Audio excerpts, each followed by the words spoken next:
Hello, നമുക്ക് നല്ല oil free ആയിട്ടുള്ള സോഫ്റ്റ് ചപ്പാത്തി ഉണ്ടാക്കിയാലോ? അതിനായിട്ട് 4 കപ്പ് ഗോതമ്പ് പൊടിയും ആവശ്യത്തിന് ഉപ്പും കൂടി ഇട്ട് കൊടുത്തിട്ട് നല്ല തിളച്ച വെള്ളം കുറച്ചായിട്ട് ആഡ് ചെയ്ത് സ്പൂൺ വെച്ച് ഇളക്കി കൊടുക്കുക. ചൂടൊന്ന് ചെറുതായിട്ട് സെറ്റിലായതിന് ശേഷം കൈ വെച്ച് ഇളക്കി കൊടുത്ത് നല്ലോണം യോജിപ്പിച്ചെടുക്കുക. അതെ, അപ്പോൾ നമ്മുടെ മാവ് ഇവിടെ സെറ്റായി വന്നിട്ടുണ്ട്. ഇത് ഇനി ഒരു 5 മിനിറ്റ്സ് ഒന്ന് അടച്ചു വയ്ക്കുക. എന്നിട്ട് ഓരോ ഉരുളകളാക്കിയിട്ട് നമ്മൾ പരത്താൻ വേണ്ടിയിട്ട് വേറൊരു പാത്രത്തിൽ ഗോതമ്പ് പൊടി തന്നെയാണ് എടുത്തേക്കുന്നത്. എന്നിട്ട് നല്ലോണം പരത്തിയെടുക്കുക. ഇൻ ബിറ്റ്വീൻ പരത്തുന്ന ടൈമിൽ ഈ മാവ് ഒന്ന് തൂറ്റി കൊടുക്കുക. അത് നമ്മുടെ ഈ റോളിംഗ് പ്ലേറ്റിൽ അത് സ്റ്റിക്ക് ആവാണ്ടിരിക്കാനാണ് കേട്ടോ അങ്ങനെ ചെയ്യുന്നത്.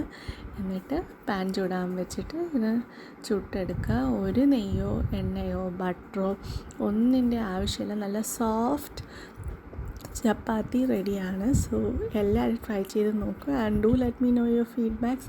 Thank you.